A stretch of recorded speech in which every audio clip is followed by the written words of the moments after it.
안녕하세요. 18.5도입니다. 강윤중은 왜 트랜스젠더가 됐을까요? 중요한 이유 세 가지를 짚어보려고 합니다. 드라마에서 범인의 정체가 서서히 드러나고 있죠. 성전환을 한 여성이 범인으로 밝혀지는데요. 정희신이 제공한 단서에 따르면 이 인물은 수혈의 아내 정연의 근처에 가까이에 있다고 합니다. 갑작스럽게 나타날 수 없는 상황을 고려하면 피해자와 친분이 있어서 경계심을 불러일으키지 않는 인물일 가능성이 높죠.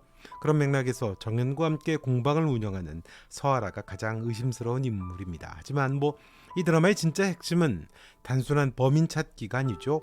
더 중요한 이야기는 바로 강현중이라는 캐릭터를 통해 전달되는 메시지, 그리고 정희신의 사연 이야기가 아마 중심되는 메시지겠죠. 강현중은 어린 시절에 상상할 수 없을 정도로 아주 참혹한 학대를 당했습니다. 아버지로부터 코를 지지는 등 말로 표현하기 어려운 극단적인 폭력을 일상적으로 경험했던 아이죠. 그런 그를 구해준 게 바로 정희신이었습니다. 정희신은 강현중을 학대하던 그 잔인한 아버지를 직접 살해함으로써 그 사람을 구원해줬죠.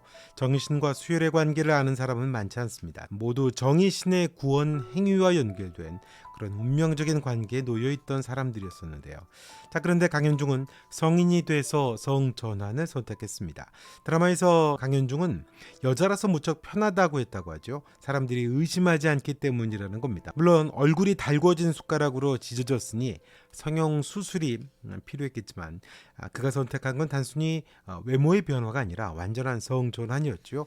왜 트랜스젠더가 됐을까요? 세 가지 이유를 짚어보려고 합니다. 첫째는 단순하죠. 일단 표면적입니다. 생존 전략이죠. 강현중이 여자가 돼 편하다고 한 건 단순히 편의성만 의미한 건 아닙니다. 철저히 계산된 생존 전략이었겠죠. 일반적으로 여자는 가해자로서의 경계심을 덜 갖는 경향이 있습니다. 약해 보이는 존재는 감시의 대상이 아니라 오히려 보호의 대상으로 여겨지잖아요. 강현중은 바로 이런 사회적인 인식을 아무래도 이용했겠죠. 자기가 용의자라고 하는 선상에서 좀 벗어날 수 있겠죠. 자유로운 어떤 자기 표현이라기보다는 철저한 생존 수단이 아니었을까 싶습니다. 하지만 진짜 심리적인 이유는 따로 있겠죠. 두 번째는 바로 남성성을 지우고 싶은 강렬한 욕망입니다. 수혈과 비슷한 심리를 볼 수 있죠. 어린 시절에 강현중은 그가 받았던 학대는 아버지라고 하는 남성 가해자에 의해서 자행이 됐죠. 그 아버지는 결국 정희신의 손에 죽음을 맞았지만 어린 강현중의 마음속에는 이미 남성성에 대한 부정적인 인식이 아마 깊이 자리 잡고 있었을 겁니다. 학대의 주체가 남자잖아요. 폭력의 얼굴이고 지배와 공포의 상징이었습니다.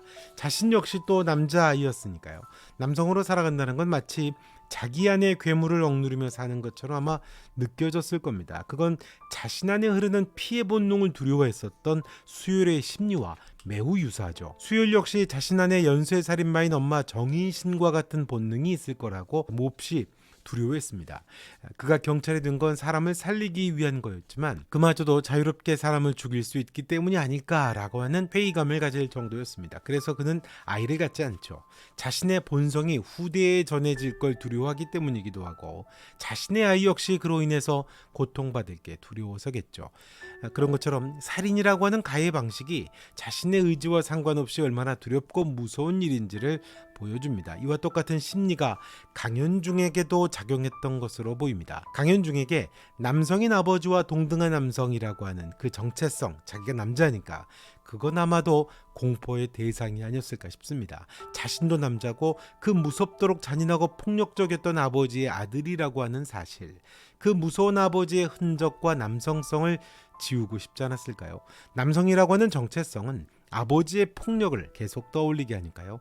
수혈과 강현중 두 사람은 모두 나는 그런 괴물이 되고 싶지 않다라고 하는 좀 막연하지만 강렬한 심리를 갖고 있을 겁니다. 이런 인식이 내면화된 거죠. 수혈이 오랫동안 괴로워한 것처럼 강현중 역시 남성으로 살아가면서 자기 안의 괴물을 억누르며 살았던 걸로 보입니다. 성전원은 남성을 상징하는 몸과 역할에서 벗어나려고 하는 마음속의 어떤 도피, 그런 심리죠. 그러다 보니 여자가 돼서 사람들의 시선에서 자유로워져 편리하다는 것도 알게 된 거고요. 결국 수혈이나 강현중이나 두 사람 모두 자신이 가장 미워했던 존재가 되고 싶지 않았던 거죠. 자, 세 번째는 강현중의 성전환에는 또 다른 중요한 심리적인 동기가 있습니다. 바로 구원자였던 정희신과의 동일시, 그러니까 그녀와 똑같아지고 싶은 강렬한 욕망 때문이죠. 정체성이죠. 폭력이 잔인한 이유는 단순히 어떤 육체적인 상해만 주는 게 아니죠. 폭력은 말할 수 있는 능력, 자신의 정체성을 지키는 힘, 존재감, 자존감, 자아 정체성, 이 모든 걸 파괴하거든요. 학대받는 아이는 왜 이런 일이 나에게 벌어지는가를 설명할 수 없습니다. 그저 당하는 존재일 뿐이죠. 약자거든요. 언어로 표현할 수도 없고 정할 수도 없는 완전한 무력감 속에 갇히게 되죠. 그런 상황에서 정의신의 폭력적 구원은 완전한 반전이 됐을 것 같습니다. 모든 약자에게 마찬가지겠죠. 사회가 더 이상 기능하지 못하고 방관하게 될 때 자신을 구원해준 그 대상이 신격화될 수밖에 없습니다. 구원자니까요. 정의신 역시 처음에는 학대받던 약자였잖아요. 하지만 그녀는 자신과 같은 약자를 위해 칼을 든 사람이 됐습니다. 보호받던 사람에서 보호자로, 침묵하던 사람에서 폭력으로 행동하는 사람으로 변화되죠. 정체성이 바뀝니다. 철저하게 약자였던 강현중의 마음에는 이러한 정의신의 변화를 본능적으로 욕망하는, 담고 싶은 마음이 생겨난 게 아닌가 싶습니다. 그에게 약자였던 정의신의 상징은 바로 여성이다라고 하는 형상이거든요. 남성과 반대편에 있던 자기와 같은 약자였던 존재 말입니다. 구원의 이미지가 여성이라고 하는 상징으로 강현중의 마음에 각인된 겁니다. 그러니까 나도 정의신같이 되고 싶다고 하는 마음이 나도 그녀같이 되고 싶다로, 나아가 나도 그녀가 되고 싶다로 그렇게 발전이 된 거죠. 그녀가 된다는 건 곧 그녀의 형상을 갖는다는 의미이기 때문입니다. 여성이라는 정체성이 그 조건 중에 아주 중요한 하나가 된 거죠. 단순히 여자가 되고 싶다는 의미만 아닙니다. 정의신이라고 하는 상징 전체를 자신 안에 완성하고 싶었던 거죠. 일종의 동일시에 대한 욕망 같은 거죠. 자신은 이미 무너진 존재잖아요.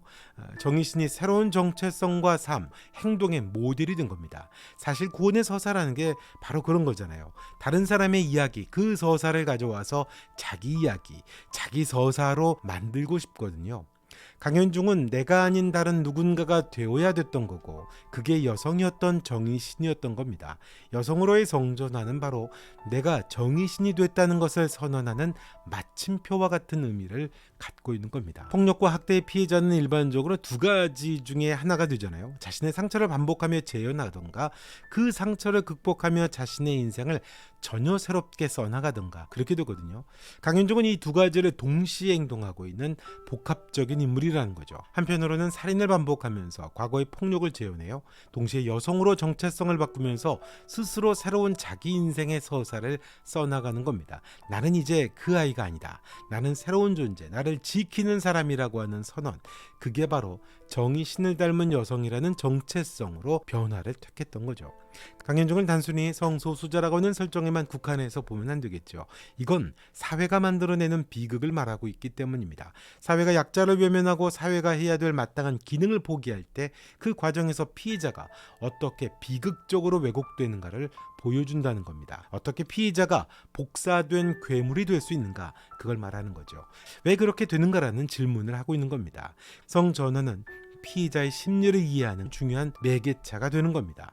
단지 그게 자유로운 선택이 아니라 생존을 위한 전략이었고, 트라우마에서 도피하려는 몸부림이었고, 동시에 자신을 구원해준 존재와 하나가 되고자 하는 절망적인 욕망.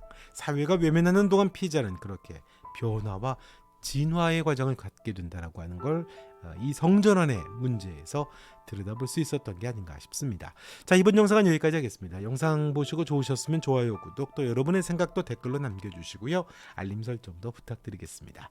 사마귀 살인자의 외출 18.5도 함께 하시죠. 고맙습니다.